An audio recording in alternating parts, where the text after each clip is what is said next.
Amém. Eu queria perguntar para você, com emoção ou sem emoção? Se vocês me permitirem, é assim, eu vou pelo naipe da igreja. Eu vou pregando e vou vendo a cara do povo. Se nem começar a olhar para o relógio, já vi que está querendo ir embora. Apesar que ontem estava todo mundo aqui, ninguém queria ir embora. Então eu vou continuar a pregação, vou pregar algumas coisas que eu acho que você vai gostar bastante. Vai ser muito bom para você receber essa palavra. Para mim também. Na verdade, eu sempre fico chocado com o que Deus faz quando eu prego essa mensagem que eu vou pregar essa noite. Talvez seja uma das ministrações que eu mais amo ministrar. Eu vou ministrar de uma forma diferente, mas a doideira que acontece é muito forte. Amém? Cadê meu amigo? Faz chover aí, meu filho. Pensa nos caras top, mano. Sem palavras. Ministra uma canção antes da eu. É o meu maior prazer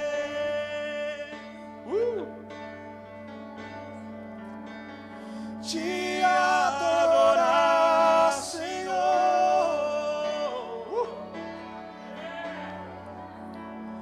prostrado aos teus pés, canto uma nova canção e adoro a ti.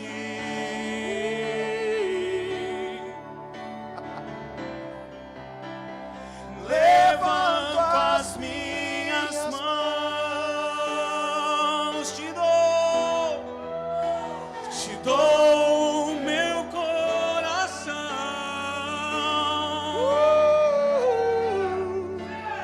Quando tua glória eu vi, quero então dizer: eis-me aqui, Senhor.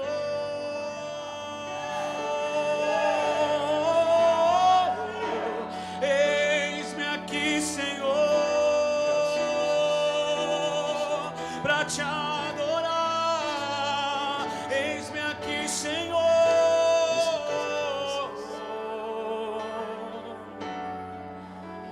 Eis-me aqui, Senhor. Abra sua Bíblia em Marcos 12. Meu Deus, essa noite vai ser uma noite muito estranha. Você sabe que... Nossa, eu tenho tanta coisa para compartilhar que eu não sei se vou dar tempo.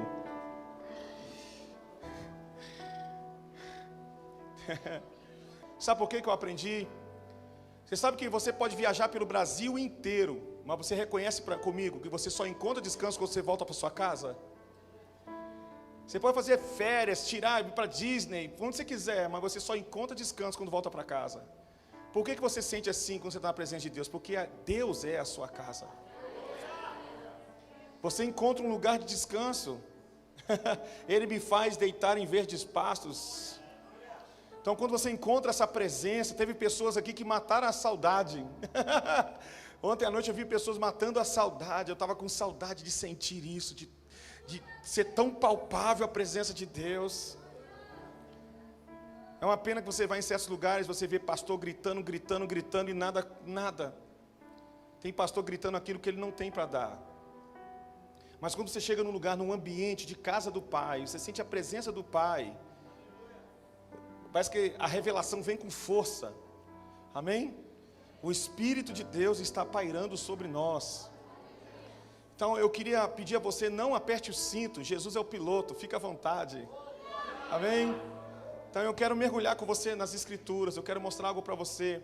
Uma vez um rapaz pediu para mim, para eu resumir sobre adoração, em poucas palavras.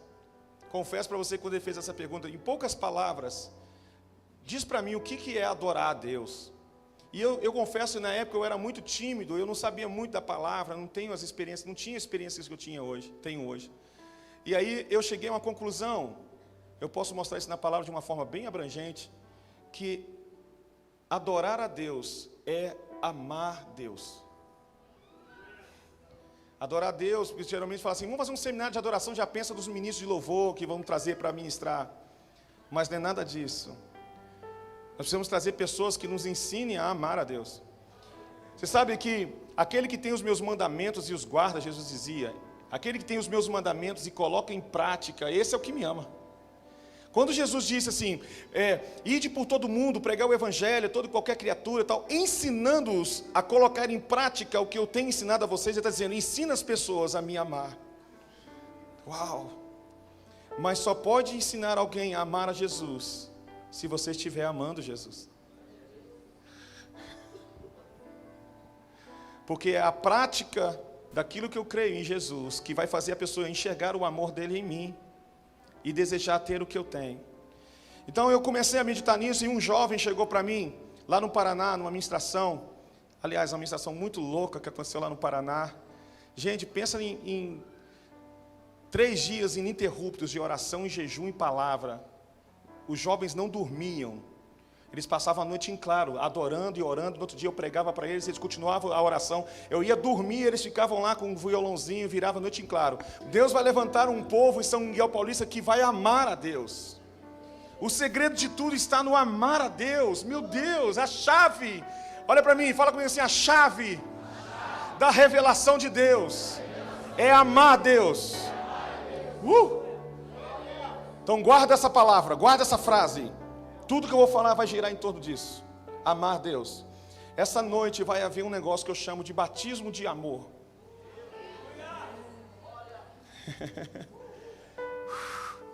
Ontem o Espírito Santo falou comigo no hotel ontem. De madrugada, eu vou batizar todo mundo. E aí um discípulo meu manda uma mensagem pelo Instagram. Pastor G, hoje paizão, eu chamo de pai. Paizão, estou vendo que você está aí em São Paulo, hein? Que Deus batize esse povo no amor. Ô louco. Então eu estou com muita expectativa para essa noite. Você vai sair daqui amando todo mundo, vai querer beijar poste. Sei!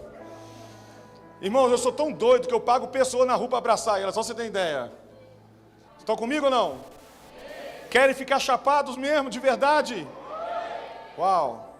Marcos 12, 28. Então esse rapaz chegou para mim e falou assim, pastor Gideon, eu vou para a igreja, eu jejuo, eu oro, mas eu não consigo ir além do meu conhecimento de Deus. Eu queria ter uma experiência com Deus, dele falar comigo, pessoalmente. Você fala de Deus como se fosse um amiguinho seu. Você fala que Deus falou com você, você vê anjo. Meu Deus, Gideon, eu queria ter experiências assim. Uau! Teve um que falou para mim assim, Gideon, você deve buscar muito a Deus. Eu disse, não, eu já encontrei. Eu entendi a nova aliança. Eu entendi. É isso que eu quero falar hoje. O lugar de conhecer a Deus. Amém? Quem quer conhecer a Deus aqui? Quem quer se apaixonar por Ele? E aí ele perguntou para mim, o que eu faço? Eu não consigo. Na hora que ele falou isso, o Espírito Santo me deu uma chave. Buscar-me-eis e me achareis, quando me buscar de todo o seu coração. E aí eu comecei a meditar durante uns 2 anos nesse texto, e eu fiquei impactado com o que eu vou compartilhar com vocês. A chave do conhecimento de Deus, a chave do conhecimento de Deus se chama amor. Mas antes de eu falar mais sobre isso, vamos ler Marcos 12. Marcos 12, 28, né, que eu falei, não é isso? Marcos 12, 28, diz assim, um dos mestres da lei aproximou-se e os ouviu discutindo. Notando que Jesus lhes dera uma boa resposta, perguntou-lhe, de todos os mandamentos, qual é o mais importante? Eu não sei qual é a sua versão, pode dizer qual é o maior de todos os mandamentos, ou qual é o mais top de todos os mandamentos, qual é o maior, qual é o mais importante de todos os mandamentos. E respondeu Jesus, presta atenção, irmãos, tudo que Jesus responde para mim é revelação pura. O mais importante é este. E ele fala, Shema. Shema é ouvir obedecendo, tá? Ele fala, respondeu Jesus, o mais importante é esse. Ouça, ó Israel, o Senhor, o nosso Deus, o Senhor é o único Senhor. Olha o versículo 30. Ame o Senhor, seu Deus, de todo o seu coração, de toda a sua alma, de todo o seu entendimento, com todas as suas forças. E aí, já que não foi perguntado, Jesus falou, o segundo é este. Ame o seu próximo como a si mesmo. Não existe maior mandamento do que estes. Uau! E eu acho interessante que quando eu li esse texto, me chamou a atenção a resposta de Jesus. Porque eu já tinha lido o Antigo Testamento várias e várias vezes. E Jesus, quando ele respondeu, dando uma resposta para esse homem, né, que era um dos mestres da lei, que conhecia a lei, um judeu que conhecia bastante e muito bem a lei. E Jesus responde para ele não com as palavras dele, isso que me chamou a atenção. Jesus deu uma resposta diferente, até porque, quem sabe, que esse homem quando perguntou para Jesus, ele estava perguntando para Jesus basicamente o seguinte: mestre, dos 10 mandamentos, qual é o maior? Nós sabemos que são muito mais que 10 mandamentos, mas os 10 mandamentos é a parte central da lei de Moisés. O povo judeu crê que Deus chamou um homem chamado Moisés e no Monte Horebe entregou para ele os 10 mandamentos, amém? É o que nós cremos também. E aí quando Jesus vai responder, a resposta foi uma pegadinha, porque Jesus não respondeu nenhum dos 10 mandamentos. Jesus respondeu: amarás o Senhor teu Deus de todo o coração, com toda a sua força, com todo o seu entendimento, e ao teu próximo como a ti mesmo. Não há mandamento maior do que esses. Por que Jesus respondeu dessa forma, e não respondeu, olha, um dos 10 mandamentos é esse aqui, e pronto? E aí eu fui descobrir por quê. Quando você vai ver a história, começando de Gênesis, Gênesis conta a história da criação, da queda, do dilúvio, da torre de Babel. Depois vem a história patriarcal, Abraão, Isaac, Jacó, 12 filhos de Jacó, José no Egito, e termina o livro de Gênesis. No livro de Êxodo, Deus levanta um homem chamado Moisés e leva eles para o deserto, e lá no Monte Horebe, Deus vai chamar o povo e entregar, por exemplo, o livro de Levíticos vem daí, é o manual de como manusear o tabernáculo de Moisés, amém? Até aí? E nesse momento, em Êxodo capítulo 20, na verdade, existem 2 livros do Pentateuco que tem os mandamentos de Deus. Êxodo capítulo 20 é o registro do momento em que Moisés recebe 10 mandamentos. E Deuteronômios, é interessante Deuteronômios, que Deuteronômios, ele significa repetição da lei. O que aconteceu aqui? O povo não quis entrar na terra com medo, lembra? Eles ficaram com medo dos gigantes e tal, só Josué e Calebe não se acovardaram. E aí Deus então os condena a passar 40 anos no deserto. Eles passam 40 anos no deserto e surge o livro de Números, né? O livro de Números registra os acontecimentos no deserto, depois eles serem condenados a passar no deserto por causa do dura serviço do seu coração. No final do livro de Números, você vai ver que nasce uma nova geração. Aquela geração morreu praticamente toda no deserto, e Deus levanta um novo povo, e Moisés então sente a necessidade de repetir a lei para eles. Estão comigo? Só que quando Moisés vai repetir a lei, Moisés aplica um negócio que você não encontra em nenhum dos 10 mandamentos. Moisés parece ter aprendido no deserto da sua vida um princípio espiritual. E se você ler o livro de Deuteronômios, o livro de Deuteronômios é como se fossem os 10 mandamentos colocados em prática. E aí em Deuteronômios capítulo 6, Moisés vai falar as palavras que Jesus repetiu em Marcos 12, ele fala: amarás o Senhor teu Deus de todo o coração, todo o seu entendimento, e ao teu próximo como a ti mesmo. Moisés é que falou isso, Jesus não falou isso. Jesus repetiu só o que Moisés falou, estão comigo? Por que Jesus falou assim? Porque Moisés descobriu um princípio que todos nós precisamos descobrir essa noite. O amor precede a obediência. Em nenhum dos mandamentos você encontra a palavra amar. Mas se você lê o Deuteronômio, parece que o Deuteronômio é um livro do Novo Testamento, que ele fala o tempo todo de amar a Deus. Que você deve amar a Deus. E aí Paulo, em Romanos, ele fala que o resumo da lei é o amor. Uau! Se você lê os 10 mandamentos em Êxodo 20, os 4 primeiros mandamentos estão relacionados à relação do homem com Deus. Os outros 6 é o homem com o seu semelhante. O resumo da lei é o amor. Então Jesus, ele vai responder da seguinte maneira para o rapaz.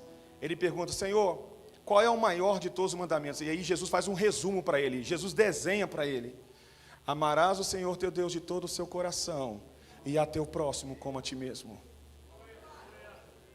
Amarás o Senhor teu Deus de todo o coração, e a teu próximo como a ti mesmo. É isso que Paulo fala para a gente compreender qual é a altura, a profundidade, a largura do amor de Deus. O amor num desenho de uma cruz, não de um coração. Mas na verdade o amor não tem desenho de cruz. O amor tem desenho de aliança.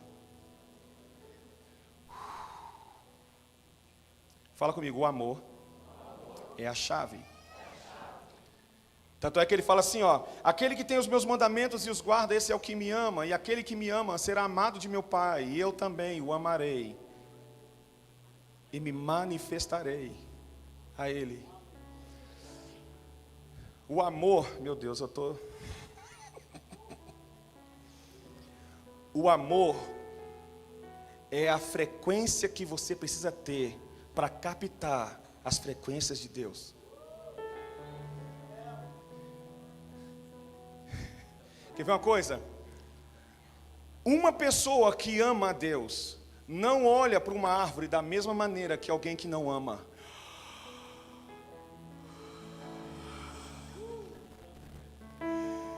Quem já experimentou batismo no Espírito Santo sabe o que eu estou falando. Você acorda de manhã e canta assim: mais perto. Não é a mesma coisa. Parece que a música foi feita aquela hora. O Espírito Santo dá cor ao universo. O Espírito da vida. Você não acorda a mesma pessoa quando você está amando a Deus. Você não olha para um mendigo da mesma forma. Você não olha mais para a sua vida. A cosmovisão é transformada. A maneira de se ver e ver o próximo muda quando você está amando a Deus. Uau! Fala comigo, o amor é o princípio da obediência.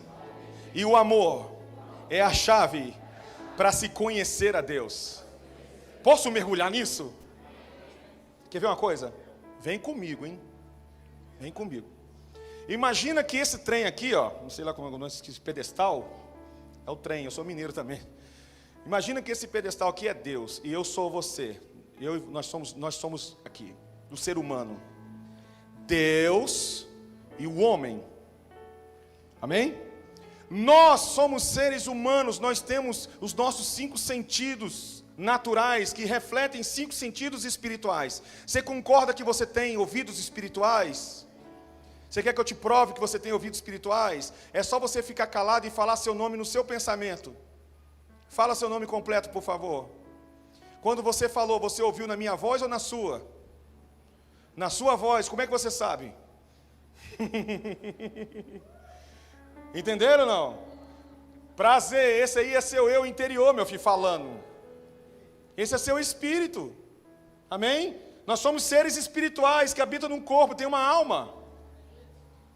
Explicação básica, isso aqui é um seminário, mas vamos lá. Nós temos sensações naturais. Nós temos sensações às vezes que Deus está longe de nós. Quem nunca teve essa sensação? Que parece que Deus está em silêncio. Quando Ele fica em silêncio é porque está trabalhando. O pessoal fica botando Deus para trabalhar, né, mano? Mas vamos lá. Então, às vezes você tem sensação de que Ele está longe de você. Às vezes você está perto.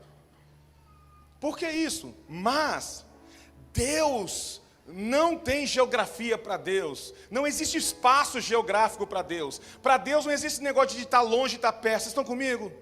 Deus não trabalha com geografia. Nós temos sensações de que Ele está longe de nós, na distância. Mas para Deus, o que nós chamamos de distância, para Deus não é questão de distância, é questão de semelhança. Quanto mais longe o homem estiver da essência moral de quem Deus é, mais o homem tem a sensação de estar longe dele. O que o pecado corrompeu no homem? A imagem. E o homem morreu. Morte na Bíblia não é fim de existência, é separação. Entenderam agora? Agora, se você prestar atenção na obra do Espírito Santo, nós vamos falar um pouco sobre isso.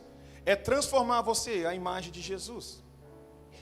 Porque Ele fazendo isso, Ele tira de você a sensação de estar longe. Toda a Bíblia trabalha o fim de tudo. Se nós formos encontrar na Bíblia um versículo que aponta o fim de tudo, está em Coríntios. Que no final, quando Jesus entregar tudo para Deus, ele fala assim, e Deus será tudo em todos. Acabou. Vamos nos tornar um com Ele. Uau! Estão comigo? Céus e terra se separaram. A Bíblia não trabalha com a ideia do homem indo para o céu, mas do céu vindo para o homem. Uau! Amém? Então, a Bíblia fala duas coisas que Deus é. Preste muita atenção. Deus é Espírito, e João diz que Deus também é amor. Deus é Espírito, e Deus é amor. Então, o que Deus precisa fazer, se nós estamos distante da essência moral de que Deus é Espírito, Deus é. Então, olha isso. O homem está com a sensação de estar longe dele, por causa do que ele está longe, ofuscado a imagem dele de Deus. Amém? E Deus precisa fazer uma obra. Ele quer fazer uma obra em você, para que a distância vá embora. Então, Deus precisa derramar amor em você. Porque o amor é a chave do conhecimento de Deus. Só que conhecer a Deus não é no intelecto. A palavra Yada, Yadá, aparece em Gênesis 4, quando diz que Adão e Eva se tornou um pela relação sexual. E Adão conheceu Eva. Uau! É conhecer na intimidade, de experimentar na intimidade. Alguém pode fazer teologias e teologias e teologias e nunca ter tocado nem nas orlas das vestes dele. Porque não é no conhecimento intelectual, mas no conhecimento espiritual. Uau! Então, a chave de Deus para o conhecimento de Deus é o amor. Vamos melhorar, você vai entender agora. A chave para se conhecer Deus é Deus, porque Deus é. Uau! Deus precisa encontrar com Ele em você. Porque se você não tiver Ele para apresentar Ele para Ele, Ele não tem prazer em você, porque Deus só tem prazer nele.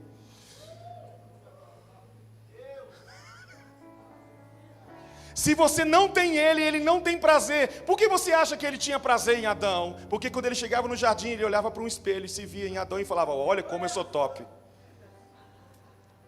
Se tem uma coisa na teologia que se aprende sobre Deus, é que Deus é centrado nele. Nós falamos ontem aqui. Deus só tem uma coisa no universo que Deus fala assim, é top demais, é Ele mesmo. Tudo que Ele faz é para louvor da glória dEle, já viu? Olha os mandamentos de Deus, que coisa mais esquisita. Me amem, cantem para mim, exaltem meu santo nome, dance, grite para mim, faça tudo para mim. Então Deus precisa derramar Ele mesmo em mim, para que Ele possa se encontrar em mim e eu ter prazer nisso.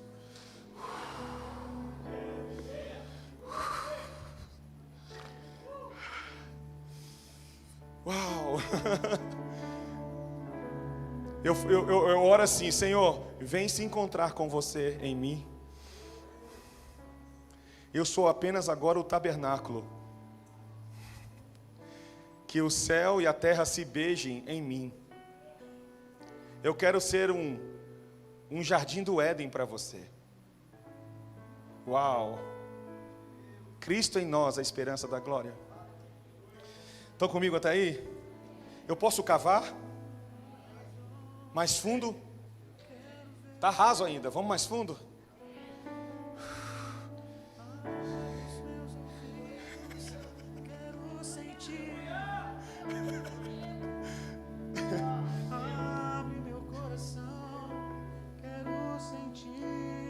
É, irmão. Eu queria mostrar para você como Deus trabalha. Eu queria falar de algumas coisas, alguns pontos com vocês, como Deus trabalha. Existe uma palavra que Paulo usou em Romanos, e é chamado de adoção, né? Quando a gente lê em Romanos, nós cantamos isso, o Pai me adotou, né? Só que o que é interessante, que a palavra adoção no grego é a palavra ruiotesia. Ruiotesia. Eu fui pesquisar sobre ruiotesia. E é muito interessante porque no conceito ocidental é que adoção, no nosso conceito, que adoção é você pegar um filho de uma outra família e trazer ele para dentro da nossa família. Aí aconteceu uma adoção. Estão comigo? Só que no conceito romano da palavra, que Paulo usou essa palavra aos romanos, e ele usou a palavra adoção, ruiotesia. Na ruiotesia, no conceito romano da palavra, não é pegar um filho de uma outra família e trazer para dentro de uma outra família. Ruiotesia é pegar um filho da mesma família e reconhecê-lo como filho. Como assim? Paulo aos Gálatas, ele fala, enquanto o menino é criança, ele não se difere de um escravo. Ou seja, ele é herdeiro, mas ele não pode usufruir dessa herança que ele tem. Então existe um tempo determinado pelo pai, quando o pai pegava um escravo pronto para isso, e cuidava desse filho, ensinava esse filho passava por uma fase de amadurecimento, e à medida que ele amadurecia, chegava um momento que o pai então o adotava, reconhecia, este é meu filho amado em quem tenho prazer. E agora, a partir desse momento, o filho não era somente herdeiro, mas ele podia usufruir da herança dele. Ou seja, a maturidade é uma chave. Uau! Não basta ser crente e fazer parte de uma igreja. Tem que se submeter ao processo. Se você quer níveis maiores em Deus, você precisa de ruiotesia. Lembra que ruios é a palavra filhos maduros. Ruiotesia é o processo de se tornar maduro. Agora, o que é interessante é que essa palavra seria substituída também pela palavra santificação. Eu vou falar sobre isso daqui a pouco. Amém? Eu quero não somente que você entenda esse processo, mas eu quero mostrar para você como funciona o mecanismo desse processo. Uau! Estão comigo ou não? Então eu queria mostrar para você um pouco como o Espírito Santo trabalha. Eu quero que você entenda que o amor é a chave, mas a péssima notícia que eu tenho essa noite é que você não tem esse amor. Se Deus não te dá.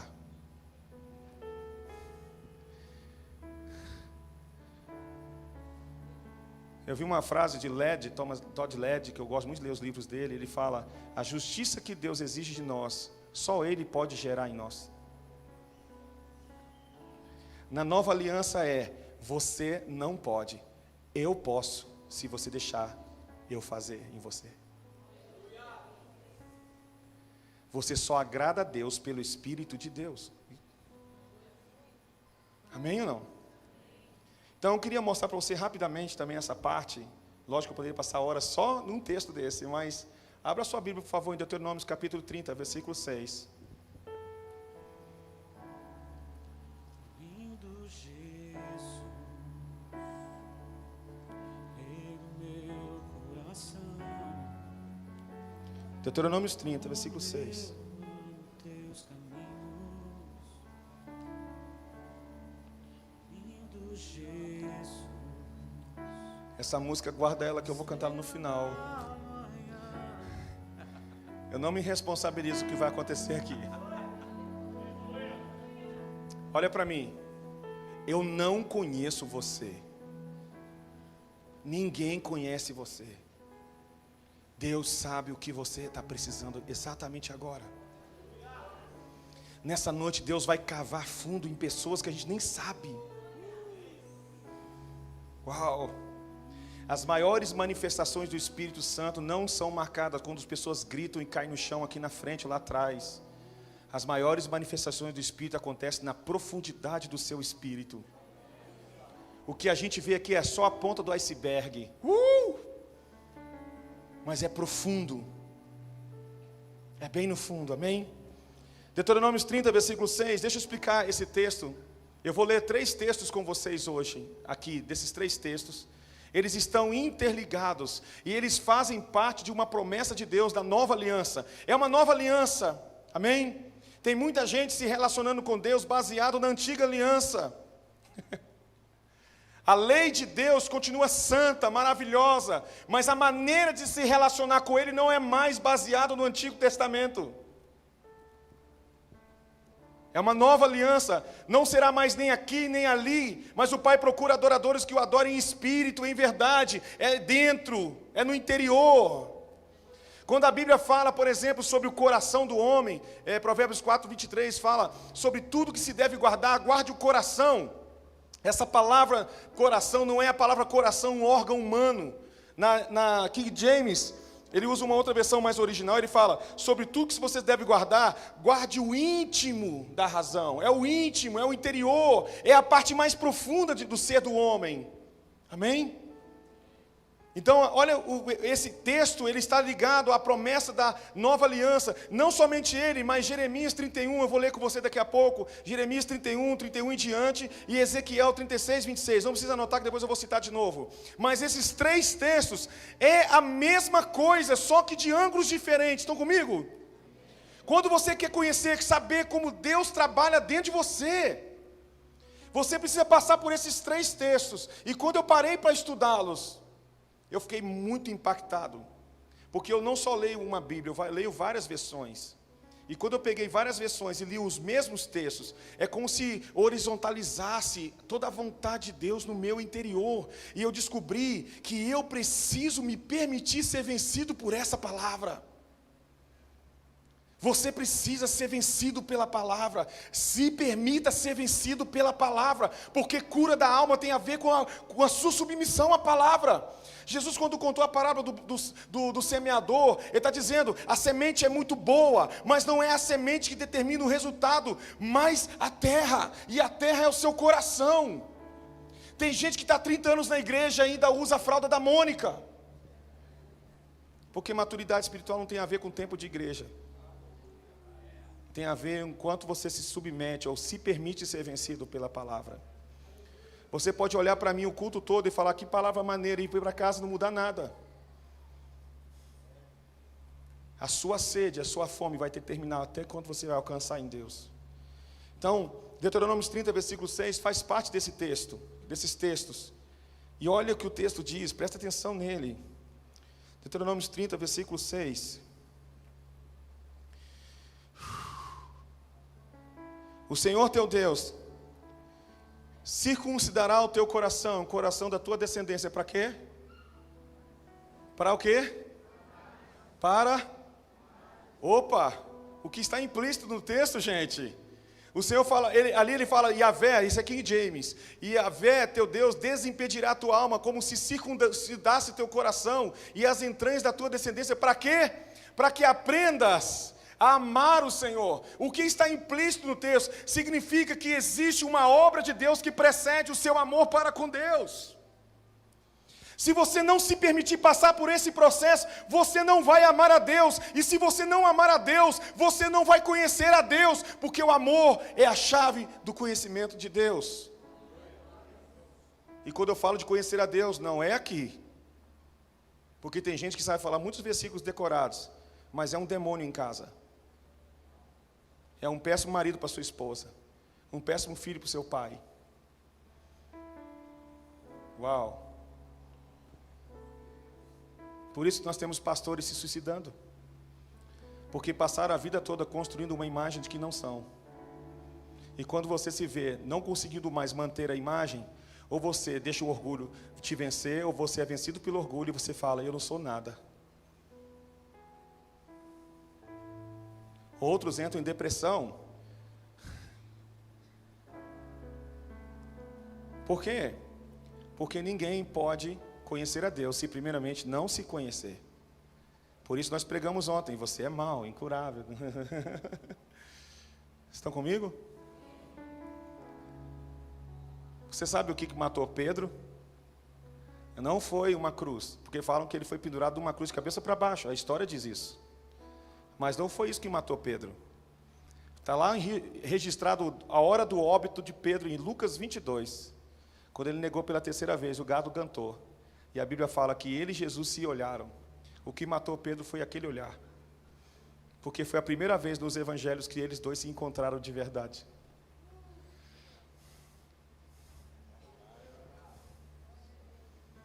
A primeira, olha, eu vou falar de experiência própria. A primeira obra de restauração na vida de alguém espiritual, sabe o que é? É humanizar ele.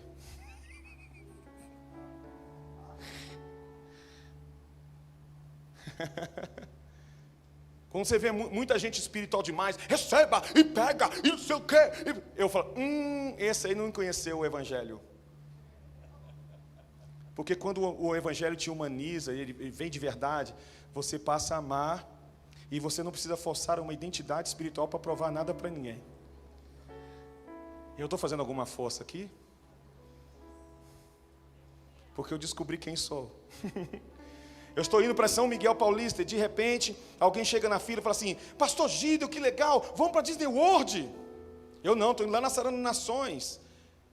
Moral da história, eu não tenho dificuldade de resistir às tentações quando eu sei quem sou e para onde estou indo. Libertação é se conhecer. Libertação não é expulsar demônio. Libertação é se conhecer como você é conhecido pelo Pai. O pecado não mais terá domínio sobre você. Porque a maior parte dos nossos pecados é porque nós não sabemos quem somos. Quanto mais você se conhece, mais o poder de atração do pecado vai embora. E esse texto fala: eu, Senhor, circuncidarei o vosso íntimo para me amar. Por quê? Porque Deus está dizendo: eu vou derramar o meu amor, eu vou derramar a mim mesmo para você. Você quer me conhecer? O conhecimento de Deus não é aqui nesse templo.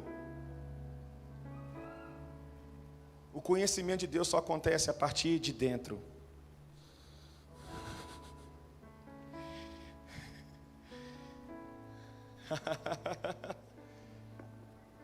Por isso tem pessoas aqui que talvez já participaram de várias religiões, já ouviram